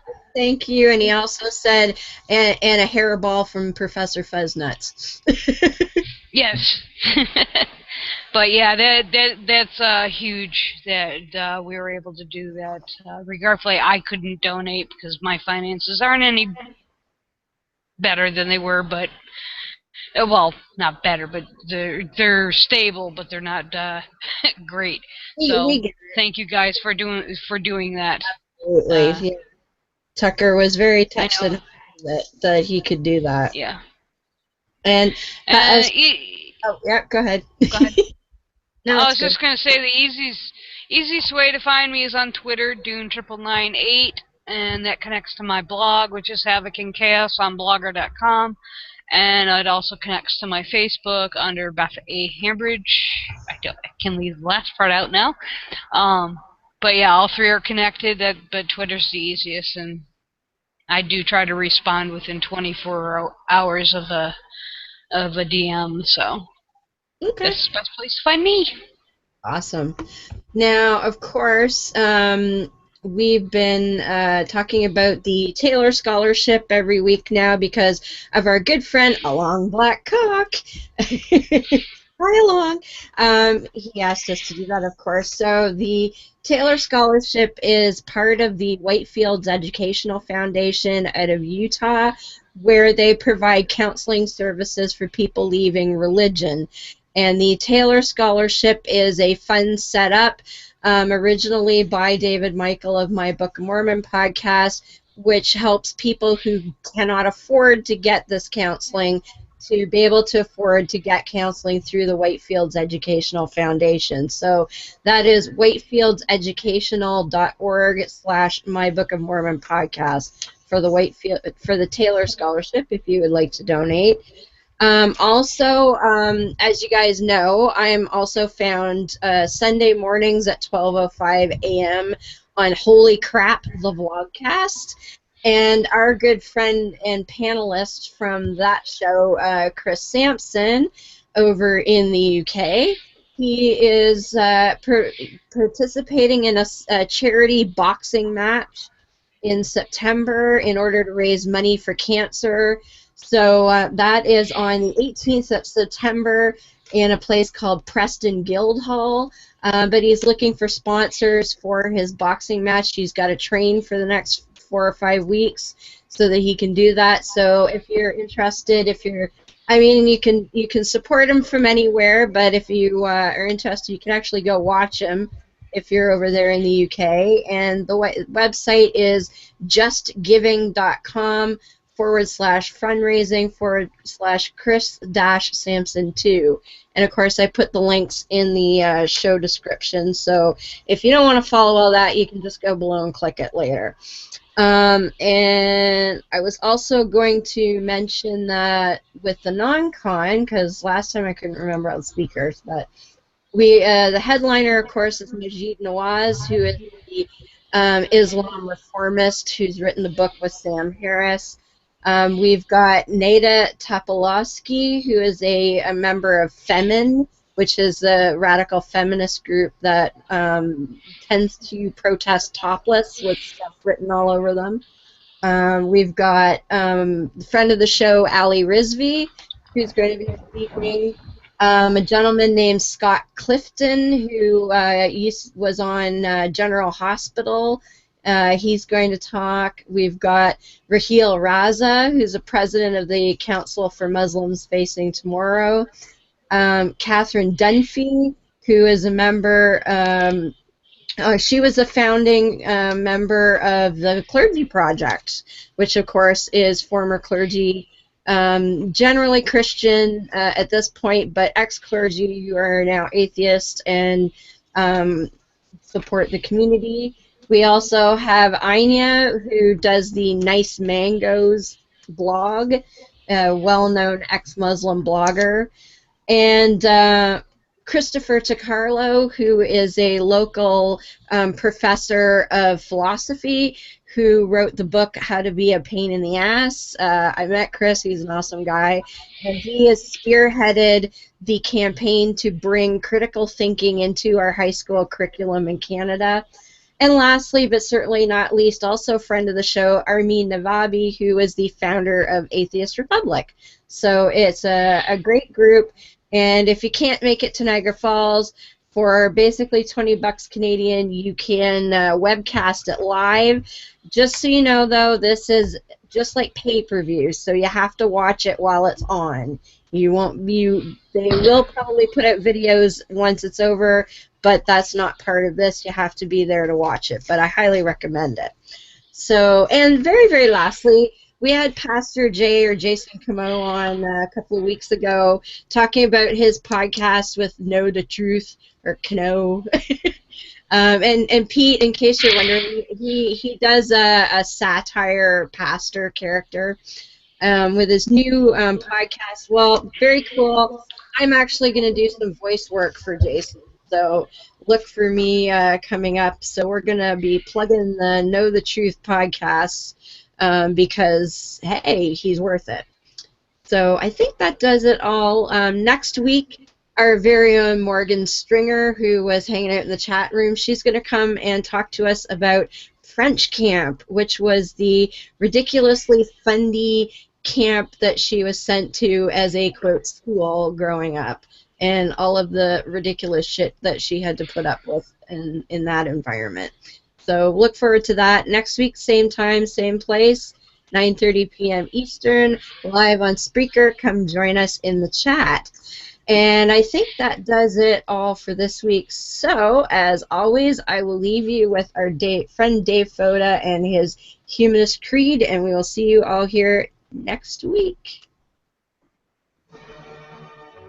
I know the truth and power of reason and of rational thinking, and I will use them to my advantage.